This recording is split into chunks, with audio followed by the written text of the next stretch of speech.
Fantastic. That's a really good way of starting the session. Good afternoon, everybody. I hope it's so far. I really am.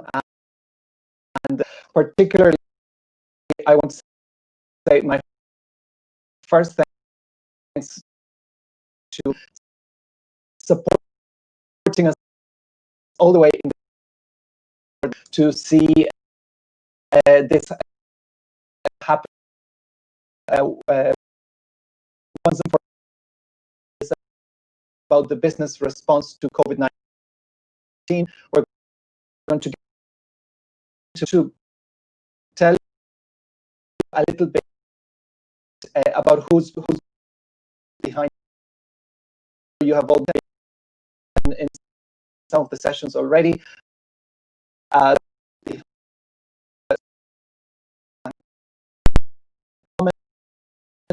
Sessions already. 2020, and let's hopefully have a lot of participation. I just checked my Twitter feed there, and trending at the moment is Kim Kardashian, so I'm sure we can do much better than Kim with our session this afternoon. So hopefully you will be interested in participating online and offline. My name is Thomas Serkovich. I'm the CEO of Business in the Community Ireland, and I am co-organizing this session with my colleagues and friends, Marina Saprikina from CSR Ukraine and Hussein Yilmaz from CSR Turkey. So let me tell you in terms of the speakers and the agenda. I won't go much into detail because I don't want to lose the time. If you click on the See More plus that you have on your screens, you will see the whole detail of our speakers, and you can also access an agenda for the session. But briefly, let me tell you, we're going to start talking about COVID-19 and what has been the business response in these 3 different countries with the experiences of 4 different companies and 1 strategic partner. And then we're going to start trying to understand what worked, what didn't work, what more can be done in terms of the business response to COVID-19. We'll have 3 distinctive parts to the next 90 minutes. First, Hussein and Marina will do a brief introduction, and myself as well, to what has been the positives and the negatives of the COVID experience so far in Turkey, Ukraine, and Ireland. First part. Second part, we're going to hear from the companies and the key partners, and that's what you really should be in for a treat in terms of the various experiences. And thirdly, we'll have some conversation and dialogue with those of you in the audience. So without further ado, let's go into the first part. So I'll introduce the speakers as we go along, so you get to see and hear them little by little. So I'm going to start first with what have been the positives and the negatives of the pandemic so far in our countries. And I'm going to start with the situation in Ukraine. So I'm going to give the floor to the Managing Director of CSR Ukraine, Marina. Marina, in your country. Thank you, Thomas. Good afternoon, and very pleased to be with you. So now we have 7 months of full or partial lockdown in all companies. And one word, what and you mean, when around 50% of companies in Ukraine decreased. They by Deloitte Ukraine and American Chamber of Commerce in Ukraine, 50% of companies, another also important, didn't decrease their investments. And in society, including in support of hospitals.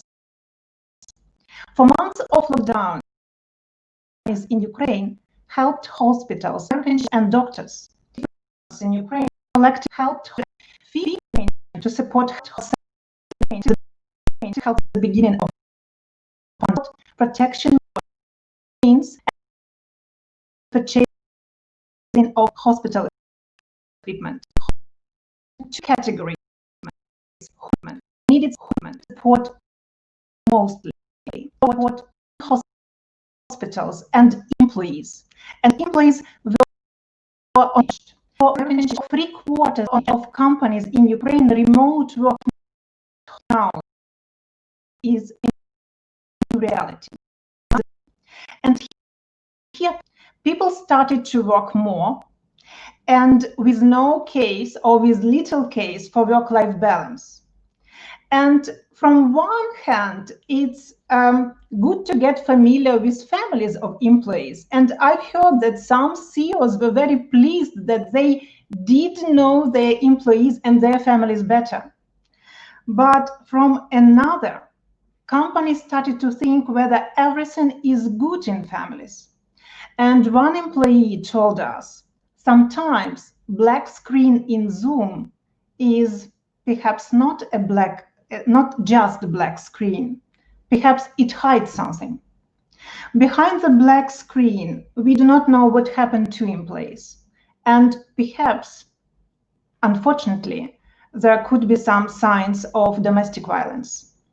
So now companies saw key challenges. First, emotional burnout of employees, and also increased cases of domestic violence, not just in Ukraine, but also in Europe. We need efficient programs for employee mental health and well-being, where issues of prevention of domestic violence and assistance to employees who suffered should be a key part. That's why today we wanted, with my colleagues, Jaime and Diana, to raise these issues and share corporate cases from Ukraine.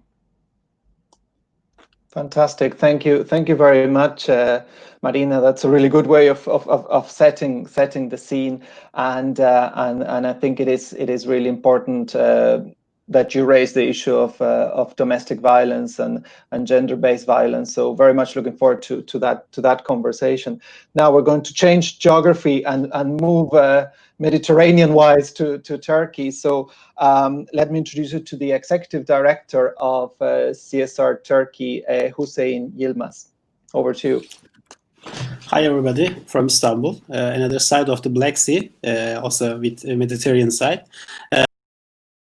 Thanks Thomas for the introduction. We really appreciate this opportunity and to be part of the EU SDG Summit. And I want to thank you, the CSR Europe. And now I'm trying to give a short summary about the impact of the negative impact of the pandemic implemented by the government, especially the SME companies, but actually for the small. And on the other hand,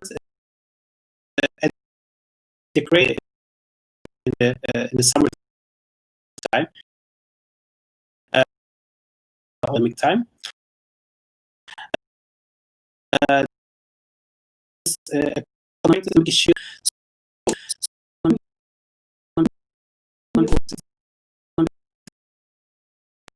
But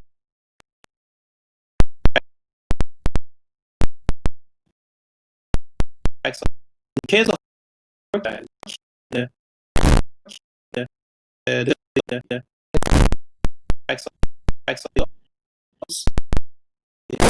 so in all the society, from children to the older people, people just met the online tools. It might be a Zoom or the other applications, and people try to use the remote control applications. Another issue that maybe we will see more clearly in the coming years, the European companies who want to secure their supply chain will choose Turkey instead of the 4 East countries for the supply chain. We believe that it will be a opportunity for the Turkish companies, and the companies should be ready for this transition. And maybe I just underline this opportunity for the companies in Turkey and the business. They should look at what is coming, and they give some focus on the Green Deal issue. It's coming from Europe. So, of course, we can say that this kind of crisis times also increase the number of the partnerships. And in Turkey, as Marina mentioned, in Turkey, we really saw and experienced it, that the business sector, and with the partnership with the civil society and the public authorities, really create a good partnerships for the public benefits. And also now our distinguished speakers will give two great examples of it. I think that's all for now. Maybe it's a good time to stop now. Thanks for listening.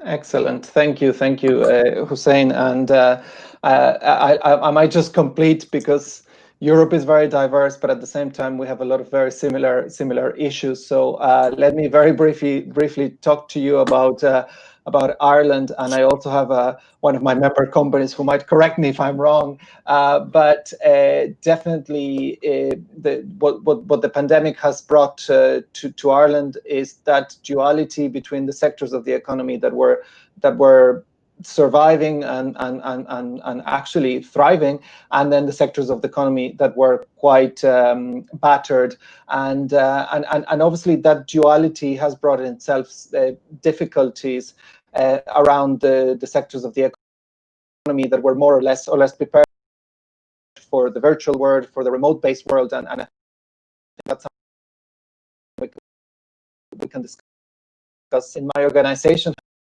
has been to look at what COVID-19 exposed to things that were already happening. That's what Hussein was mentioning. The world and those who were outside, and that created a further, obviously, Marina was talking the gap between men and women in terms, as well as working, and it's not from Ireland, but the United States over the last months considered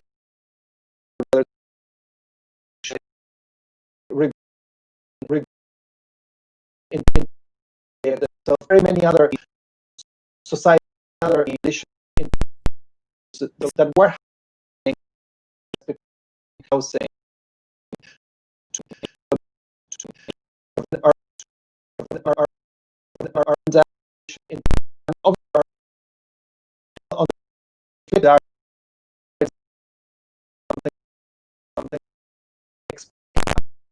and sadly there's a lot of need, but it was great to see that social solidarity taking very strong place.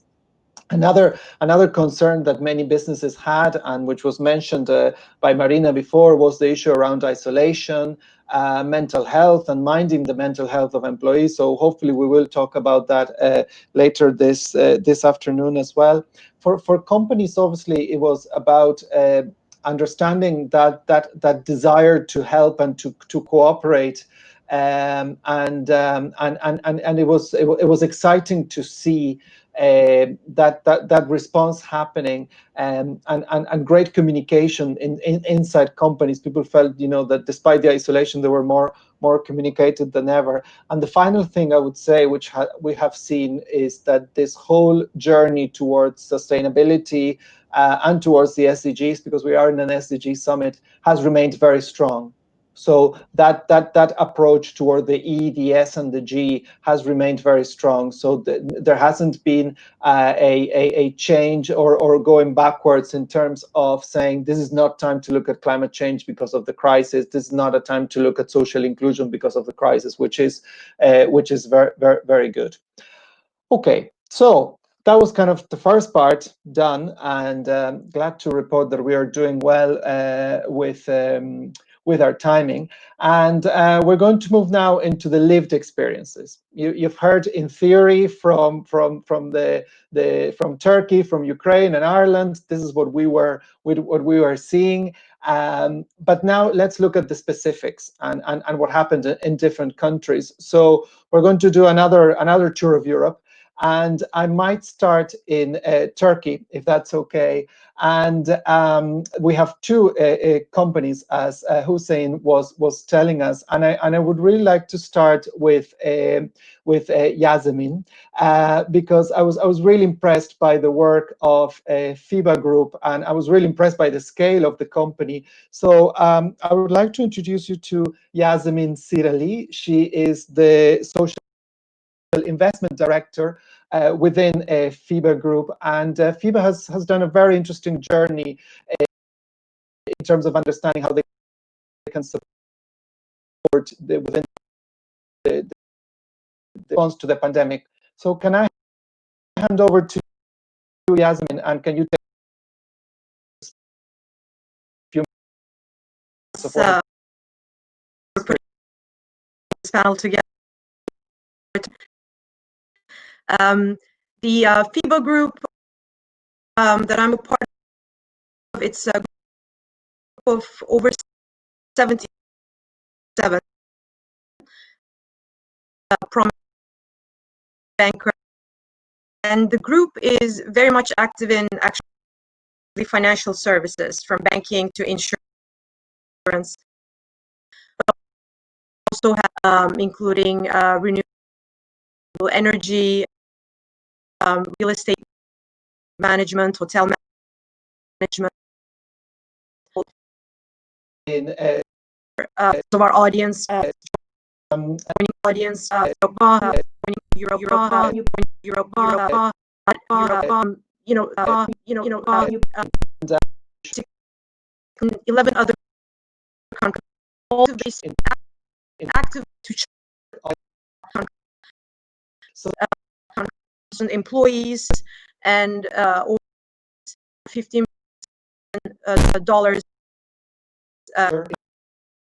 of assets under management. So a pretty large company for Turkey, and definitely not one of the SMEs that Hussein mentioned as having trouble in Turkey, but has also a very, very strong philanthropy culture. Since 1990, this family and the FIBA Group, they have contributed over $500 million to social impact initiatives, mainly in Turkey, but outside of Turkey as well. They've set up 2 foundations and a university. 95% of these $500 million in funds have been allocated to education, but there's so many other social developmental needs. So we've definitely touched areas such as integration of refugees, gender equality, youth, social entrepreneurship, healthcare, you name it, in Turkey and beyond. And also, Turkey being an earthquake zone, over the past 3 decades, we've been very much active in these types of crisis situations. So we already had a bit of these fast response muscles before COVID hit Turkey. So the first case, the first official COVID death was announced in the beginning of March in Turkey, but through our investments in China and elsewhere in the world, we had been very much following actually what was happening in these countries and what companies in these countries were doing, particularly how they were responding and what their communities needed, what worked and what didn't work.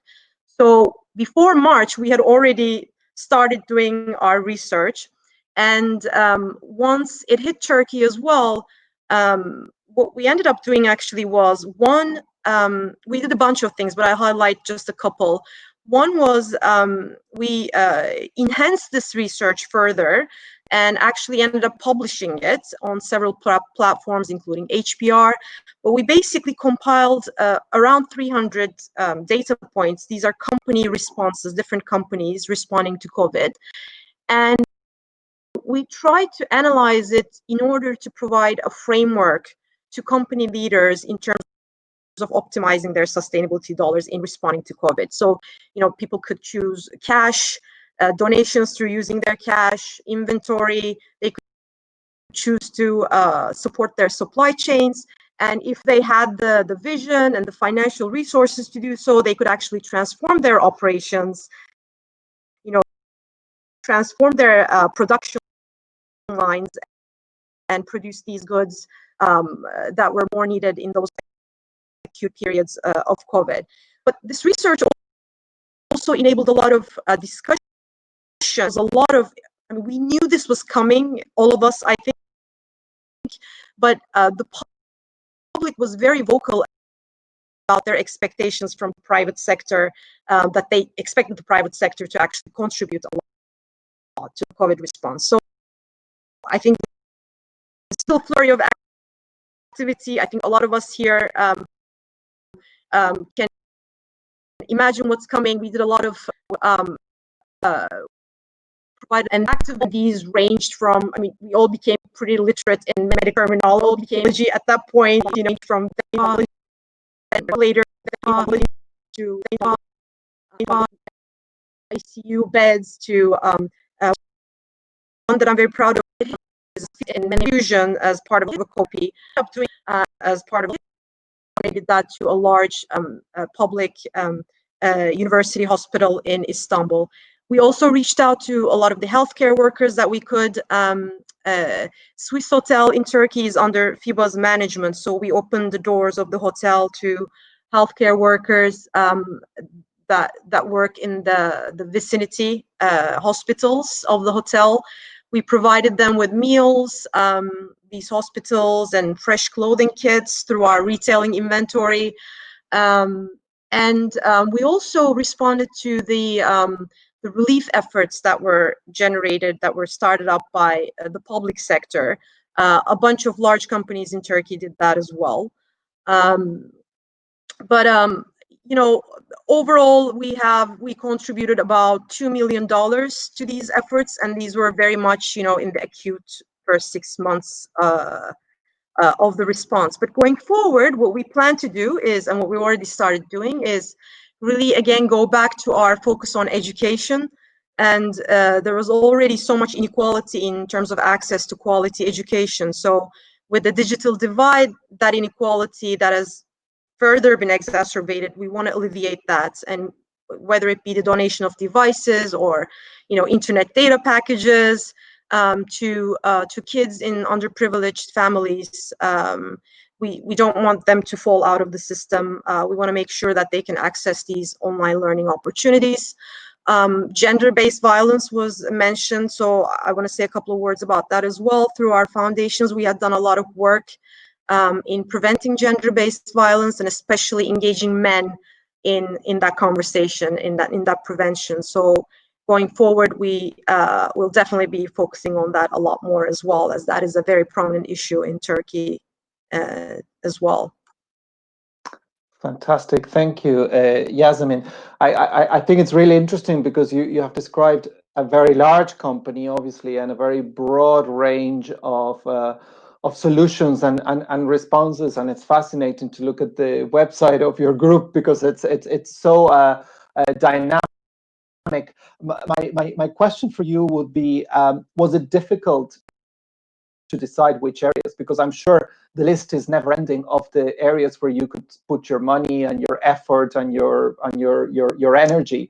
How did you go about to decide? How did you prioritize those key topics that you described? We had always embraced partnerships in all our operations, philanthropic and for-profit. So we did a lot of that, and we were in touch with also large, civil society organizations and companies as well. So we could quickly tell where, it's always like a hoarding of money. So not do a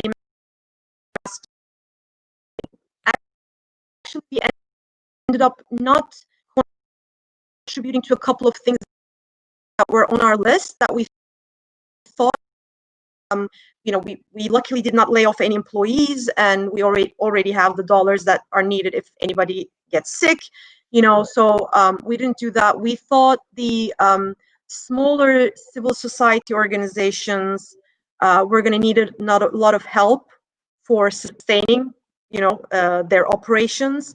And actually, other funders from international organizations came through. We didn't need to do that, but we already have like a separate fund set up for that. So for us, it was really those high impact, unique healthcare needs that our new partnerships in the healthcare sector provided us the intel with, that we focused our dollars on. Perfect. Great. Thank you. And I think it's great that you mentioned the word partnerships, Yasmin, because that's the key word that we're going to use to connect the different stories this afternoon. So we might stay in Turkey and listen to the other initiative, which I think it's very interesting, and it comes from the multinational Diageo. So I would like to welcome Ahmet Yazizioglu, who's the Senior Corporate Affairs and Legal Manager. And Ahmet, can you tell us a little bit about your initiative, which I think it's really interesting. It's a really good example of partnership in action. Thank you very much. Dear attendees, my name is Ahmet Yazıcıoğlu, and I am the Corporate Relations and Legal Manager at Diageo. May was established in 2004 following the privatization of the alcoholic beverages department of the TEKEL. Diageo currently has around 1,000 employees and 8 production facilities in Turkey. Since 2011, May has been maintaining its business operations under the umbrella of Diageo, which is the leading spirits producer in the world, with its businesses carried out in nearly 180 countries, and its regional offices located in 80 countries. Diageo has a portfolio consisting of more than 380 domestic and imported products under 9 different spirits categories. On behalf of my company, I'm honored to say that my team and I give great importance to placing CSR at the very core of our business plan and mindset. So today, I feel very privileged to be here to briefly share the details of some of the important and most impactful projects we have initiated in Turkey during the COVID-19 pandemic. I would like to start by saying that the projects which I'm going to share with you today all have one common and ultimate purpose, and that is to support our ecosystem and all its stakeholders during this time of need and crisis. Now, I would like to talk about these 4 impactful projects. We have provided ethyl alcohol to sanitizer producers, and would be enough to produce 6 million bottles of sanitizer. This ethyl alcohol was provided at either free of charge or at the production cost in coordination with related government entities. For example, Ali Yerlikaya, Governor of Istanbul, recognized the efforts of Diageo in providing ethyl alcohol for sanitizers on national TV channels. The market value of the ethyl alcohol provided is around 20 million Turkish liras. The second one is we also provided support to the restaurant sector just after they were shut down due to pandemic, and extended our payment terms for an amount of 100 million Turkish liras. We wanted to make sure that these restaurants could channel their scarce resources to their existing employees rather than paying their debts to Diageo. Also, in collaboration with the Development Workshop Cooperative and Manisa Provincial Directorate of Agriculture, we have organized and sent out 2,700 hygiene packages to all seasonal agriculture workers and their families in Manisa region in order to support them during this difficult time. Also, lastly, we have initiated the After Pandemic Opening Visit project in an effort to give support to the employees of the business owners and the sales points during the COVID-19 crisis, as well as to contribute and ensure the continuity of businesses, especially for smaller ones. In scope of this project, 3,500 restaurants have been visited, and in every visit we paid 1,000 Turkish liras to these restaurants. There were a few lessons which we have learned while initiating these projects in Turkey. The 4 impactful projects which I shared would definitely not have been as successful without the collaboration and partnerships. We believe that during these difficult times that we must be especially more open to meaningful communication, understanding, and cooperation with all stakeholders in the sector. Furthermore, it is our understanding that for any project to be wholeheartedly embraced by all parties have a great impact. It must really benefit the ecosystem as a whole and not solely the company. Thank you. Thank you so much, Ahmed. Just before we keep on going, I think Sinead, we might ask if you wouldn't mind switching off your camera, because we're trying to leave as much of the bandwidth for the voice, and I'll come back to you. I'll leave Jaime and Jana on screen because they're our next speakers. But just to close on your intervention, Ahmed, I think it's really interesting what how you're talking about supporting the restaurant sector as a key stakeholder for your company, obviously, and I think that's very much needed. Can you give us a sense of what sort of reaction or response you got from the restaurant owners to your guidance and your support? Yeah, they thanked us a lot. When we get there, they always say us that they are so happy about this situation, about the money that will be paid to them. So we are so happy also. It was very good at the end of the day. Great, no, fantastic. And just to tell everybody, just in case you were wondering, Ahmed, is not that he didn't want to show his face, but it's just that we were trying to prioritize his voice for the Wi-Fi session. So just in case you were wondering, thank you very much. Well, we'll keep on doing our tour then, and now I want to move to Ukraine, and in this case we have one company, one major stakeholder partnership alliance here, and I'm really excited to introduce this second part. So I'm going to start with Jaime. Jaime Nadal is the representative in Ukraine and the country director for Belarus of the UN Population Fund, UNFPA.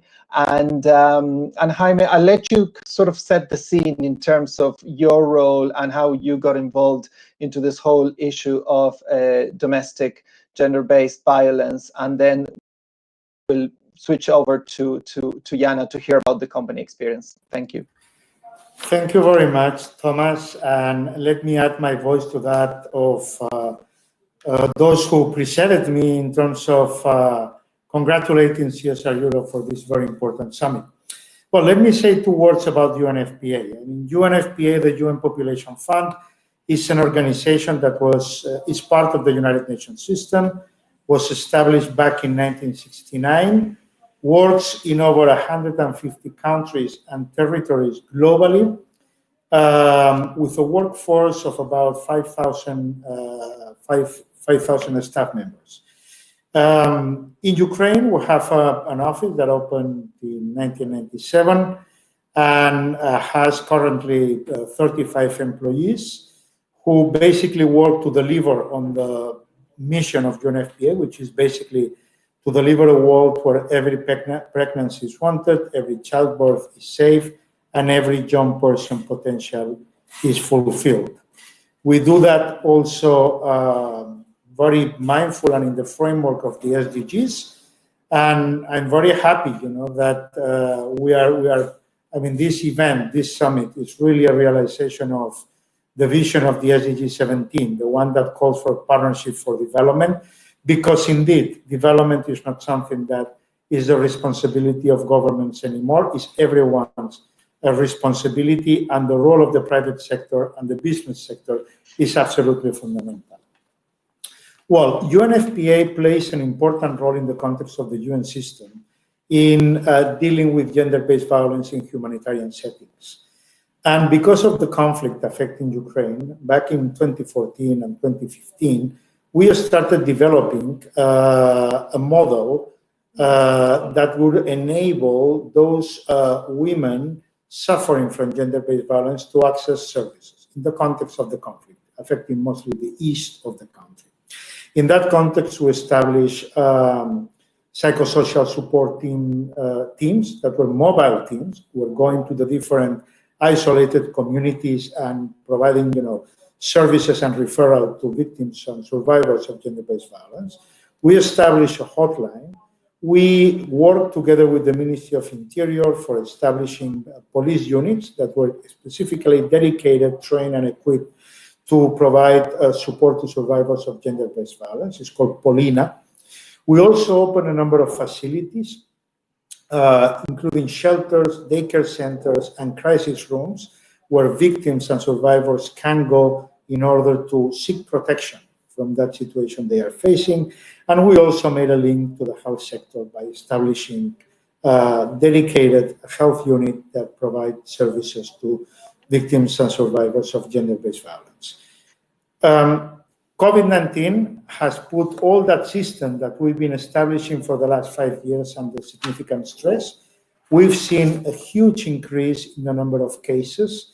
And just to give you some data that I have before me, in the first month of the quarantine, in March, April, 5 daycare centers that we are running provided or saw an increase of about 50% more clients compared to the pre-quarantine month. So we saw 50% more demands coming from women for daycare centers. In April, the hotline, the National Hotline on Domestic Violence Response, which is operated by an NGO called La Estrada, received 56% more calls than the previous month. So again, more than 50% of requests for assistance through the hotline. And this is particularly important, bearing in mind that women were experiencing more difficulties in terms of calling and accessing support because they were living literally with the perpetrators of the violence. So they were more exposed to that, and their capacity to access, those services was hampered by the fact that they were living with the perpetrators. So we came up with what we call silent solutions. And that had to do with basically solutions provided through social media that women were able to access without necessarily having to make a phone call. And those were linked to those police units. Something important that I want to highlight, also taking stock of this presentation, is that almost coincidentally, in spring 2020, we launched a new program called Cities Free from Domestic Violence that seeks to expand the current work in 5 big cities of Ukraine to 15 cities. 15 cities that are the largest 15 cities of Ukraine, where 40% of the population of the country live. And that we are doing in conjunction with expanding the partnership with the private sector through the Business Against Domestic Violence Initiative, the BAT initiative in Ukraine, which is basically a business coalition that was launched in 2019 that has been stimulating efforts and stimulating private sector companies to engage around issues that have to do with gender equality, including the prevention of domestic violence.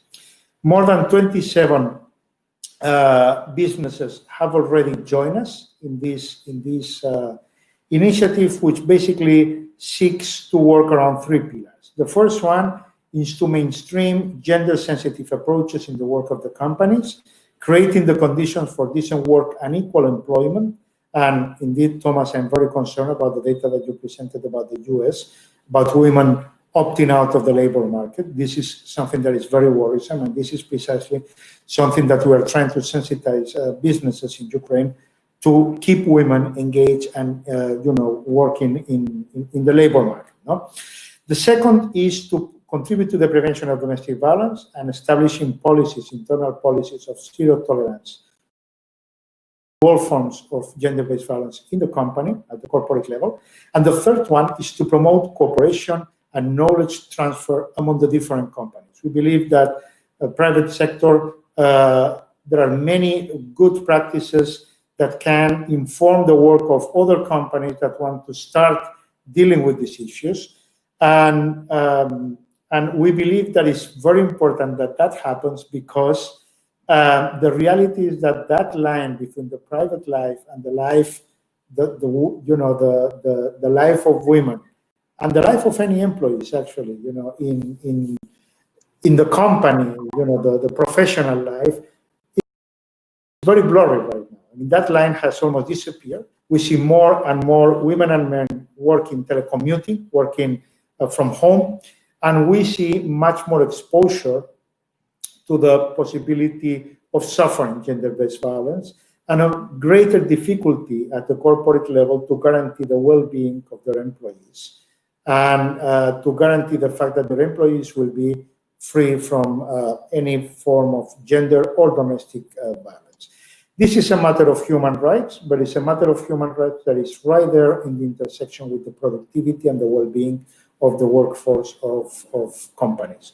So I think it's a win-win, really, to try from the corporate sector to deal with this issue. And from the UNFPA point of view, we are very happy that we see 27 companies that are becoming the seat of a movement, of a wave that is starting in Ukraine, to realize that the more that companies can protect the well-being and the health of their employees, the more that they are also, getting ready to come out from this crisis, and the more that they are also protecting the human rights of their employees. I think I'm going to stop here.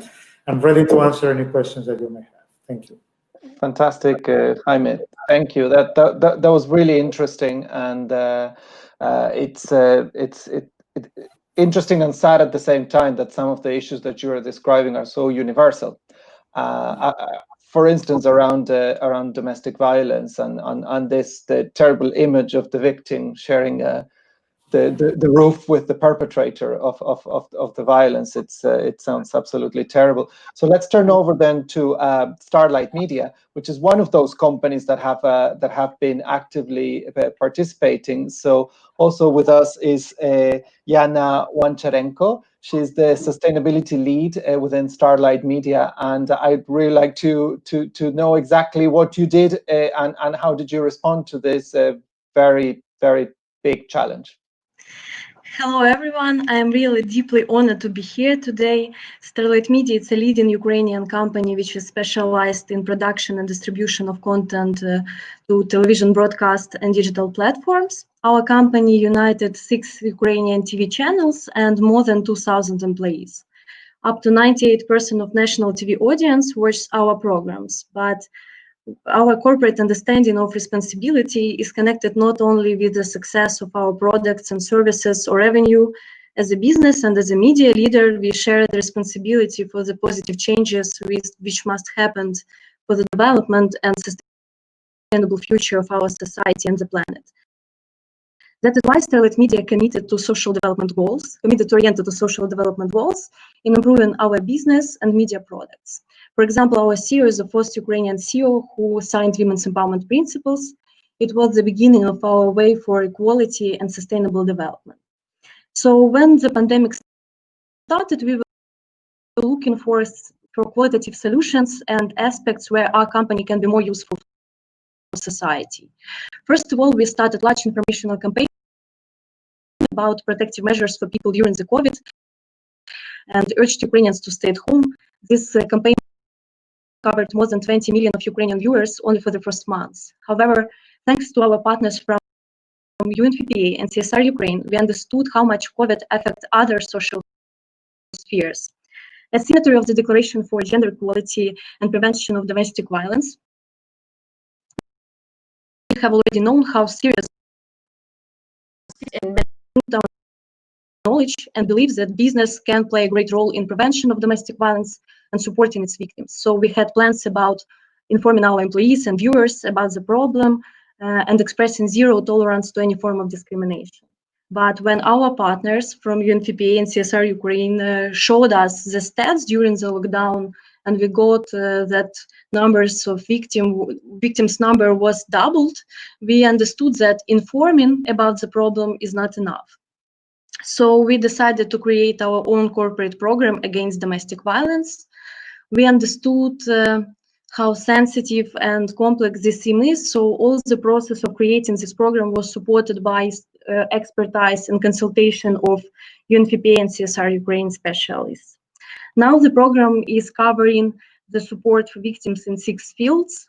It's safety, psychological support, safety logistics, financial aids, labor support, and legal assistance. For example, our company launched own corporate psychological service, which provides help to our employees online.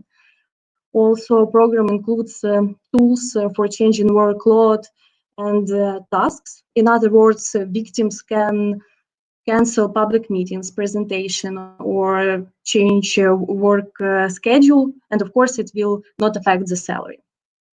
Last month, we involved our employees in education, which was provided by UNFPA, and now I see how many people inside our organization are ready to take part in this process and be advocates to prevent domestic violence. For instance, my colleagues are in the process of creating a documentary regarding the domestic violence theme in Ukraine. Not only our news programs systematically cover this topic, our entertainment programs do it as well. For example, our TV show Ukrainian Top Models will dedicate a separate episode about domestic violence in Ukraine. By the way, StarLightMedia board has supported the theme of the fighting against domestic violence as our priority this year. Thanks to the support on all levels of our organization, this theme has been integrated into different corporate and media products.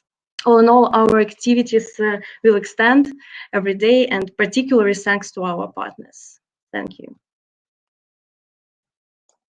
Thank you, Jana. That's really interesting, and I guess the evident question that comes to me is, obviously you have chosen a very difficult subject.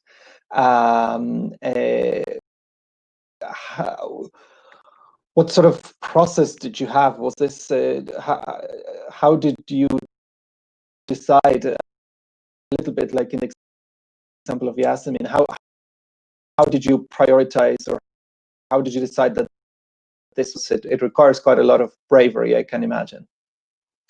Thanks for your question. As I said before, StarLightMedia CEO signed the Women's Empowerment Principles. It was a year ago. At the very beginning of 2019, our score in this WEB's gender gap analysis tool was only 11% of 100. So of work in this theme of gender equality in our organization. So we created our first year plan, which covered all the spheres of our operational activities, partnerships, our content, of course.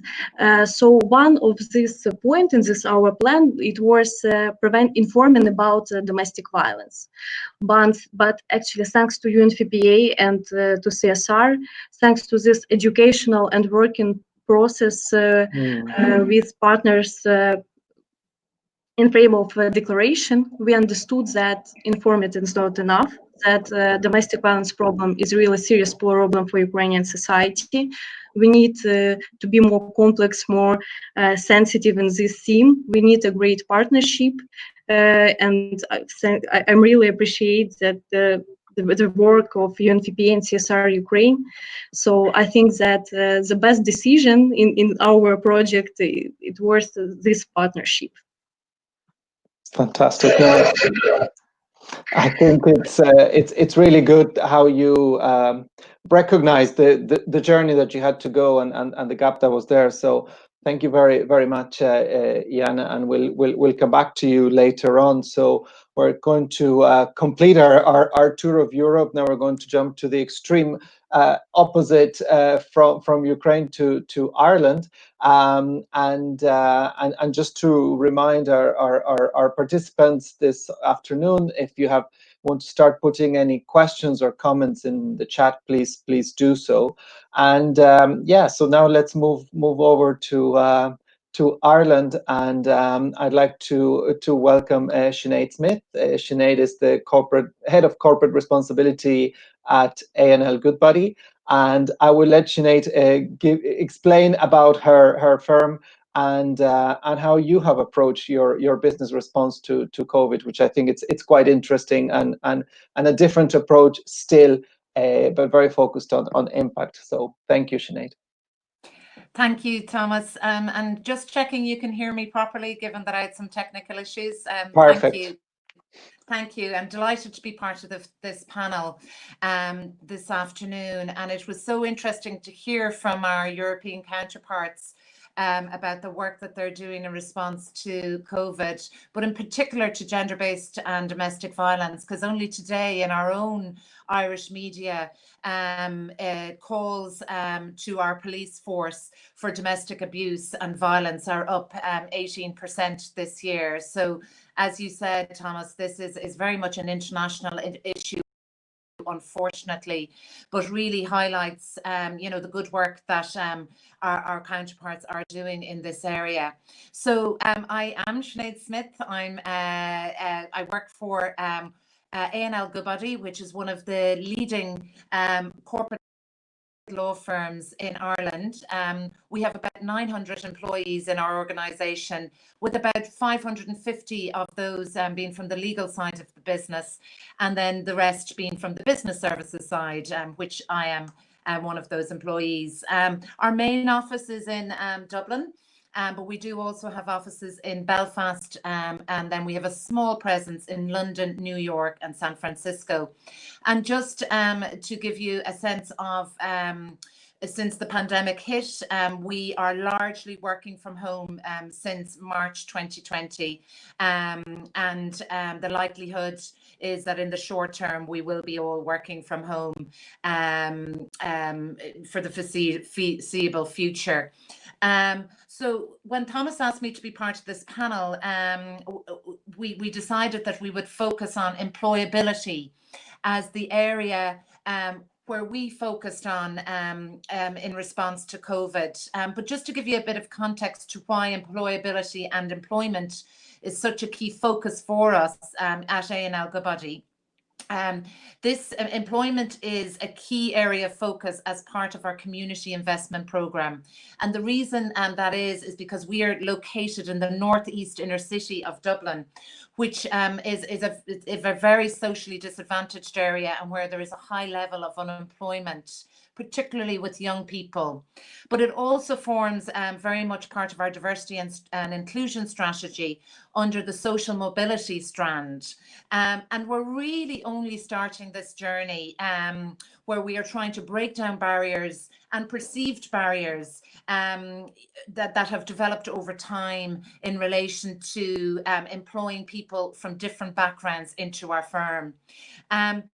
This is a really challenging it's really challenging from us without even a pandemic hitting, because just given the types of roles that we have in our business, all our roles require our people to complete secondary level school and at a minimum the state exams. And also there's a huge part of our business that requires a high level of high standard of third level qualification.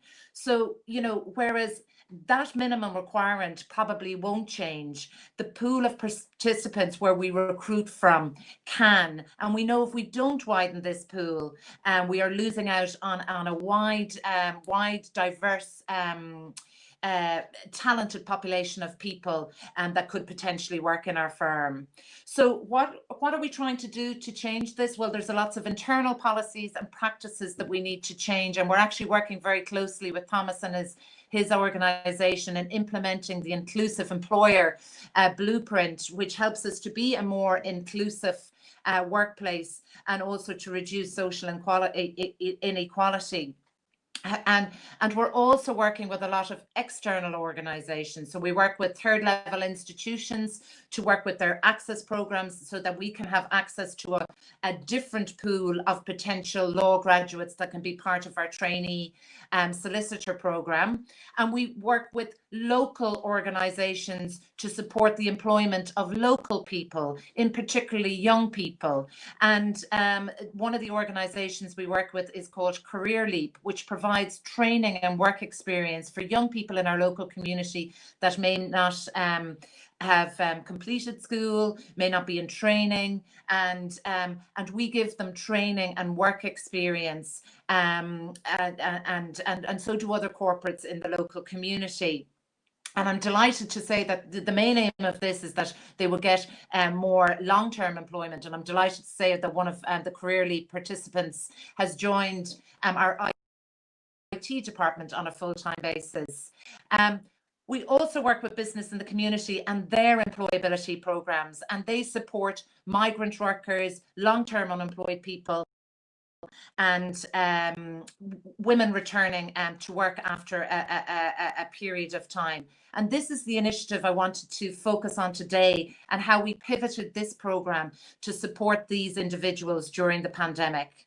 So I've already explained that this is a really challenging area for us as a business. So when the pandemic hit, we asked ourselves, how do we continue to support employability and employment programs when there is this extra layer of challenge, where we're working from home, and where we know it's really difficult to replicate a physical work experience or employment opportunity. So we sat down with business in the community to understand how we could support their clients in a virtual way and to have similar impact that we would have in a physical way. And actually the solution we came up with was quite simple, but had really good outcomes, and some of these outcomes we were not expecting.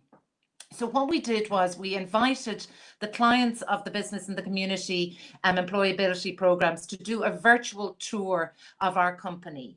And in advance of the tour, we asked participants what area of the business they were most interested in, so we could break them into smaller sessions with employees in these interested areas. So we had 20 clients involved. I'm just checking that you can still hear me. Yeah, okay, great. Something happened with my system there. So we had 20 clients from these employability programs involved, with 17 volunteers from right across our own business.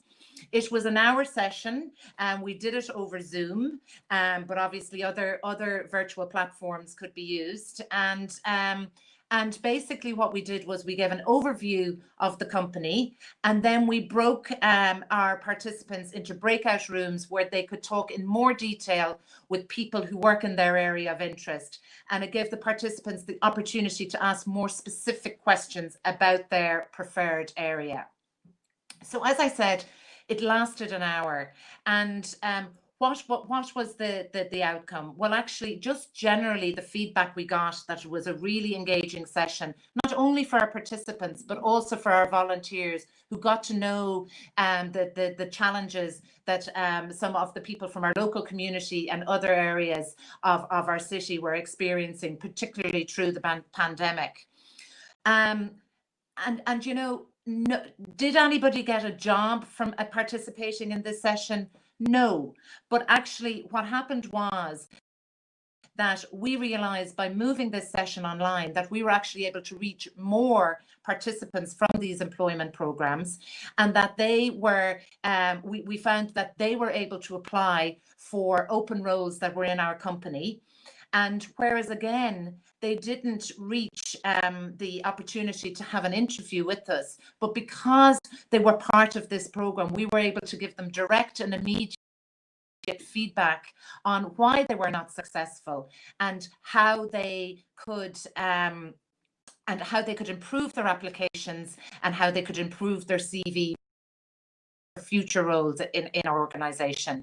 And then there was also direct follow-up from some of the volunteers and participants on a one-on-one basis. And in actual fact, one of our volunteers has offered one of the participants an ongoing mentoring and coaching by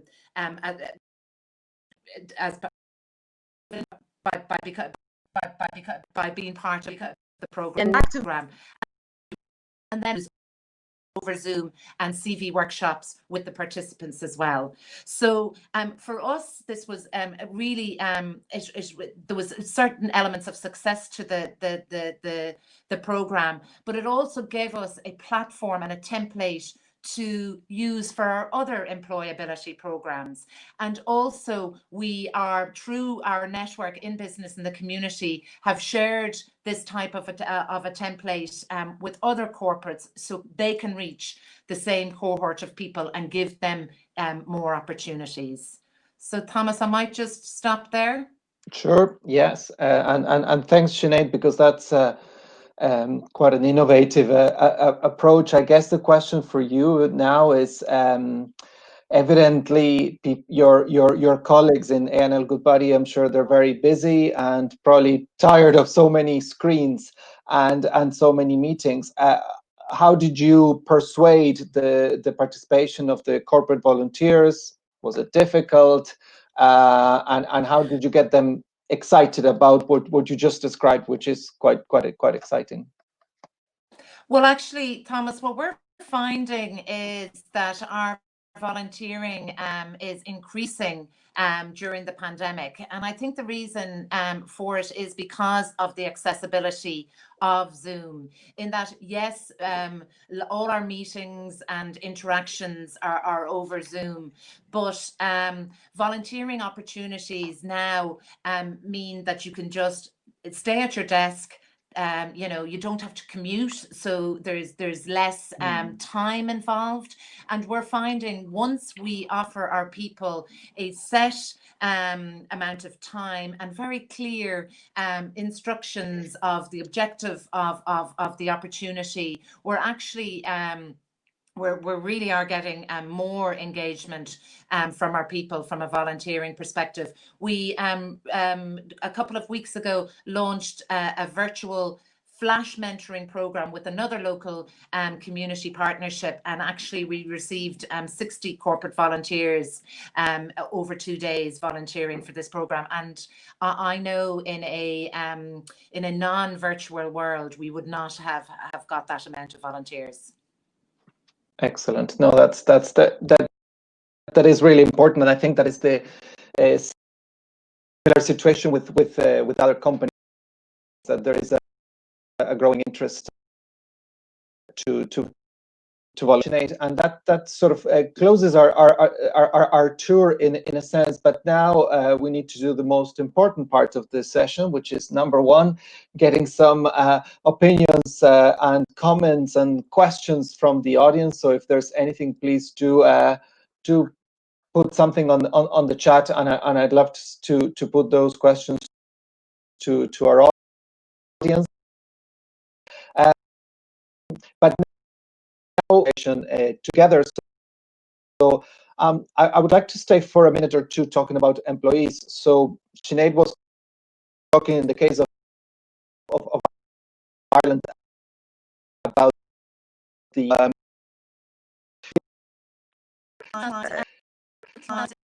Anna, if an hour session, you And back to basics. be used. see people in your media company were engaged in giving guidance. What has been the experience of engaging the employees of your company in the initiatives that you described? Thanks for your question. I think it's one of the main insight for me from this project that you should look at the bigger picture in the organization. Of course, the best advocates and change makers may work in departments and functions which are not connected with the topic of your project. So when we invest our time and creativity to inspire different teams, and as I said, involved our employees in the education, I saw how many people were really ready to take part in this process. I want, we have maybe several examples when our employees wrote me letters after this education with their ideas and propositions to this project. For example, it was one of the ideas was about fighting with stereotypes. Which connected with the theme of abuse and psychological violence. Another was about men's role in domestic violence. And the most interesting part for me is that my colleagues not only share with me the ideas, they're really ready to take part in the realization of these projects. So now we have more than 50 advocates inside our organization from different functions who now are the part of our team in this theme. And it's only beginning. Of course, we had only first conversation, educational conversation with them, but we have really great plans about internal communications in this theme. So I hope that maybe next month we will have 100 advocates of this theme inside our organization. Super. That's really important, and it's great that people who are being proactively going after more initiatives and ideas. Can I ask the same question to you, Ahmed? In the case of Diageo, what was the role of the employees of the company, and how was in this initiative? Okay, you're saying, can you hear me there? I think you cannot hear me, Ahmed. Okay, so I will come back to you, Ahmed, then, because it seems you cannot hear me. The next thing I was going to ask Yasmin is in relation to leadership, because I think leadership. Yasmin, you were telling me about the founder of the company, and it's very much connected to the ethos of the family. So can you tell us how important it is to have the leadership of the company connected to this initiative, and that it's not something seen as parallel or outside the boardroom and the leadership? Extremely important, obviously, and I think we did a pretty good job with that. We have a new actually chairman who's the son of Husnözi, the founder, and he's very interested in philanthropy to begin with. So he was very active in setting up a group of a small group that would decide on all of the ideas that we were feeding, and the employees were feeding leaders as well. And he was very much aligned, so was the rest of the board, with whatever we suggested. I mean, we are the philanthropy management office of this family, so and it coincides right with what FIBA has as a vision. So I think we did a pretty efficient and effective job in engaging leadership, because they were there to begin with, wanted to contribute, and felt very responsible for what was happening in Turkey in general, as they are one of the leading, private company founder families in Turkey. Yeah, no, and that's very important, and obviously leadership is also about influence, and trying to influence probably other companies or other business leaders to get involved in this. Yasmin, you were telling me also about the importance of partnership here, and the engagement with CSR Turkey. So can you give us a sense of how did this partnership kind of sense came about, and how did that help you in your company to get the initiatives that you were describing us earlier up and running? Yeah, the research that I mentioned to you that began as a part of for us informing our own research design or our response design.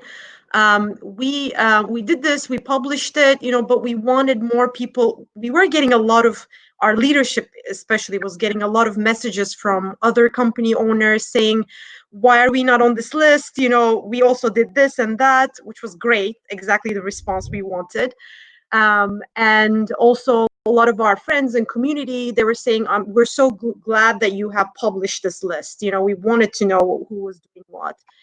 And so we said, okay, well, I guess we usually do a lot of work and we don't publicize it and talk about it much in the media. That's kind of where we're inclined to do in terms of how we do our philanthropy. But because we saw that there was this need from both the public and the private sector, I basically decided to contact CSR Turkey and ask them, would you be interested in sharing this research further with your networks? And they, luckily connected us with you, and we kind of put this panel together. I had been very much following through this research what Diageo was doing, and I thought they were one of the best practices in Turkey in terms of, and in the world, I would say, in terms of supporting supply chain. The restaurant work that they did was, I think, stellar and really, really helpful. It was a great example. So kind of highlighting that and talking more about that and providing models for other companies, hopefully in other countries as well. I think that was kind of our motivation behind getting together with you all. Yeah, no, makes total sense, and it's that community aspect which I think has surfaced quite a lot. Staying on the topic of influence, Jaime, if I could ask you, when this initiative was launched in Ukraine, and you said that several companies joined in, again, how easy or difficult was to use, I guess, the influence of your agency to try and get more businesses like StarLightMedia involved? Was it a big challenge, and how did you solve it? Well, thank you, Thomas. Well, I think StarLightMedia is a very positive and successful example, but we not always see the same response. I think that there is still a need to gain some further understanding about how promoting gender equality and fighting gender-based violence at the corporate level can benefit also, the company, the work environment, and the workforce of the company. I think something that is very important is male involvement, that has been mentioned here before. We need to get males, particularly males that are high up in the company, to act as role models, and this is linked to what Jessamine just referred to. We need more role models, and we need to make sure that at the company level, there is a clear understanding that this is not a zero-sum game, that gender equality is not about putting women up and putting men down. It's about a win-win. It's basically making sure that women can make decisions, and that, can make decisions about their own life, about their professional life, their personal life, and will not be subject to violence, and will be able to engage fully and develop all their full potential in society. So it's a win-win where the society wins. And gaining that understanding, frankly, it's been a bit difficult. I think that there is still a certain notion in some quarters that gender equality is more of a zero-sum game rather than a win-win. And dismantling, this myth around gender equality, it's important. Role models are fundamental. I mean, if we can get men to support this agenda, we can go really, we can make significant progress. And then something that is important, the moment you get that commitment on the side of the company to move forward with an agenda as progressive, as complex, as difficult as this one, it's important to know the how do I put that in practice? And we've been getting a lot of requests from companies in terms of, okay, fine, I completely buy into this. how do I put it in practice? And indeed, we developed a manual, a guidance, called How Large, Medium-Sized, and a Small Business Benefit from the Policy of Equality and Prevention of Domestic Violence, which was designed particularly for human resources and for CEOs based on what we call the 4B model. Be aware, bring about a response, build effective partnerships, and be able to measure. And we are now developing an online course for those companies who are interested also how to facilitate precisely the putting in practice, of those policies at the corporate level. Thank you. No, that's obviously very, very important. And again, as we were saying earlier, it's happening in many countries. So that have this conversation and to know about this particular resource that you're referring to, which I think it's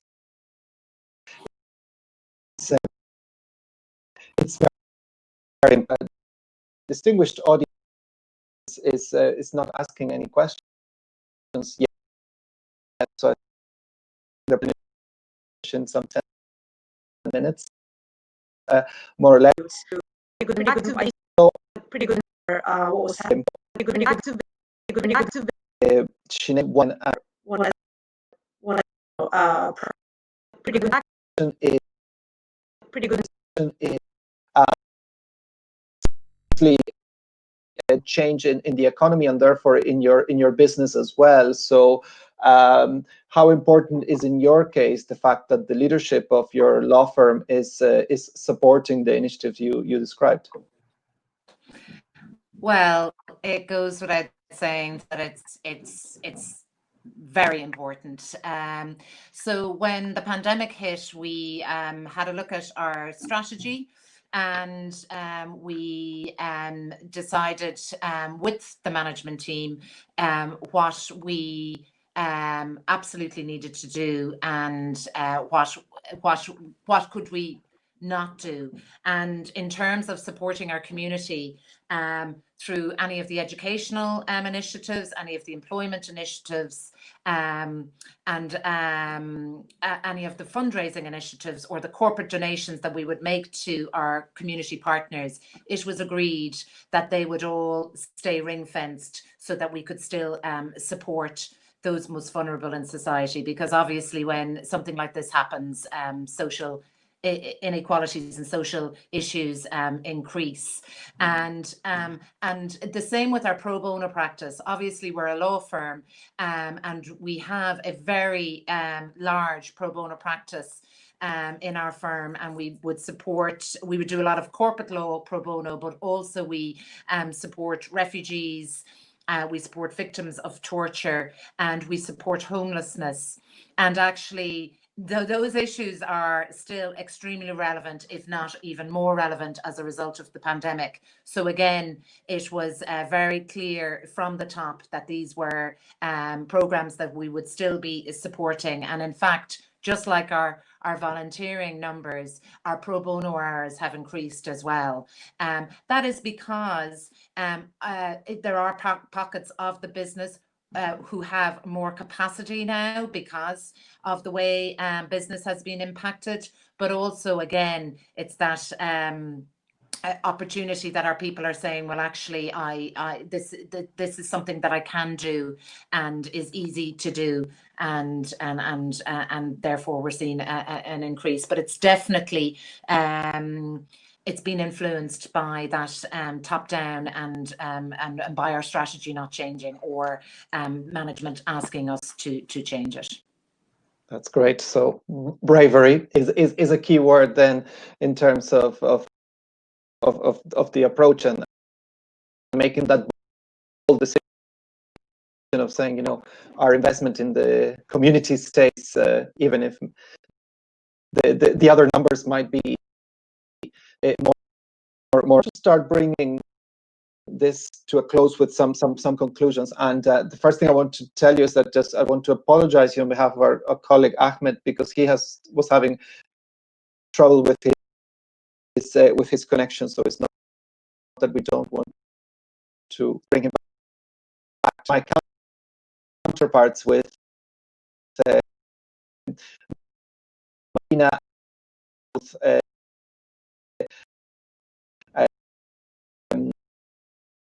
afternoon from the work you're doing on the ground in companies out there thinking, what do I do? Work environment. Start response to COVID in country. It's a good question, Thomas. I think that it's important for companies to continue what they have already been doing.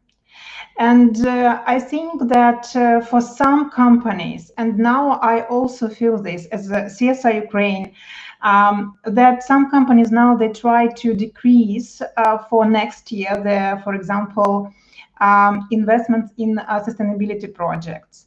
And so my first recommendation, try to continue what you are doing. Sure, today with digitalization and with Zoom, etc., you can, companies can do more with less investments. But also, I think it's very important to think about partnerships, because I think under current conditions, partnerships is a new black. And it's also SDG 17. And today our speakers told a lot about partnerships. And I really believe in partnerships because, for example, I'm really proud to be partner of UNFPA, implementing partner of UNFPA in Ukraine. And I really believe that with Declaration on Gender Equality and Prevention of Gender-Based Violence, which was launched in December, we really try to create a coalition of companies. And where these companies could partner with each other, could learn from each other experience. And I think it's important.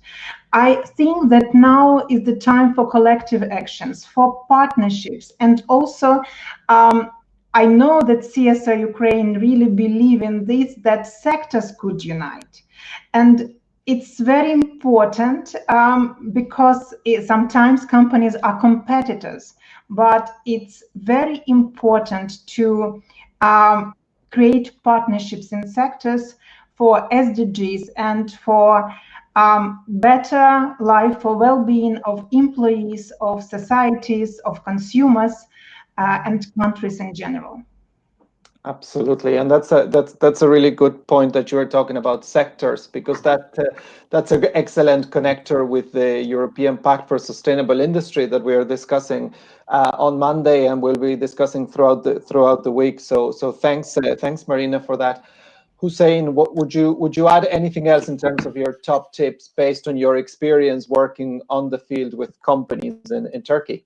Yeah, I just want to say thank you to Marina. I'm totally agree with her. What she's saying, partnership, and what is they doing? They keep sustain the partnerships for the companies with not with only public authorities or the CSOs. Also, the partnerships should be between the companies and companies, business to business. It should be just like this. They are competitive, but it's now we are facing the common problem, so we need to be together against it and create a common benefit for the whole society. It's important, and we see this in the some examples in Turkey. And these times, maybe it's a so traditional saying, all the crises also conditions or the better solutions, because when this kind of conditions, if you have some concerns about your future and maybe your child or your daughter, so you need to, or maybe sometimes you are just overthinking and try to find new solutions. We need to think out of the box. So this is a big problem. Maybe our generation will face today, but also I think it just accelerated the problems maybe we face next 30 years, because we are always talking about the 2030 or 2050 about the climate change, but this crisis show us it's coming earlier. So now it's a maybe good opportunity for us to create a partnerships like SDG 17 and find solutions for the next generations. Absolutely, very well said. And I think you're right when we talk about this process of sort of bringing forward some of those big key trends that were coming. I want to do a very quick final round with our guests, and I'm going to ask again, what would be your number one advice to any company trying to enter this world of supporting communities, employees, partners, suppliers on this tragic pandemic. So I'm going to start with you, Jaime. What would be your one recommendation, please? Yes, thank you, Thomas. My one recommendation would be to bring the CEOs of the companies on board. I think that is fundamental. Leadership is fundamental to project the fact that companies are taking this issue seriously, that there is leadership behind it, and that this is something that needs to trickle down throughout the organization. Excellent. Sinead, what would be your number one recommendation?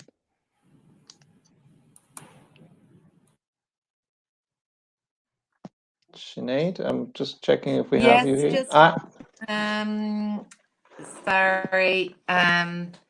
Yes, so my recommendation would be to work collaboratively with other corporates in the area where you are trying to achieve the same. We're finding that actually because of the pandemic, that we're having more open conversations about how we can collaborate with other corporates and even competitors in supporting those that really need the support at the moment. Absolutely, no, and that, I think your company has some really good examples of working with peers or competitors, whatever word we want to use. That's very important. Yasemin, what would be your number one recommendation for anyone looking at making something meaningful about COVID? Yeah, it's definitely knowing thyself, knowing what your assets are, and making sure that you can optimize your resources in responding to this pandemic, because this is a long stretch, and companies have, responsibilities to their shareholders, to their communities, employees, etc. There are a bunch of responsibilities that private companies have, and you don't have to have the financial resources or the vision or the human capital to transform your business, but you still have cash lying around, or you have something in your inventory that is definitely helpful in this situation. So just knowing what you have is the best way to contribute optimally, I would say, to the community at large. Absolutely, and I think that's so important. It's not to do it little by little, but also what you're saying, pockets. This is for small as well as medium and the large companies. Thank you. So what is your number one recommendation, please? I think if we want to changes, we need a systematic approach, which means that we need to involve people on all of the levels inside the organization, prioritize it on the board level and CEO level, and try to create or update our corporative policies and programs. And again, I want to say about meaningful role of partnership with business and non-governmental international organizations. I think this partnership is a great resource of expertise, information, and most qualitative and inclusive solutions for everyone. Fantastic. Okie dokie. So I'm going to now bring this to a close. It's only 1 minute left, and in 1 minute, I have to say thank you so much to the audience who are very patient and stayed with us over the last 90 minutes. to CSI Europe, to Hannah, to my co-organizers, Marina and Hussein, to our great speakers, Sinead, Jaime, Yana, Yasemin, and Ahmed. And I don't have a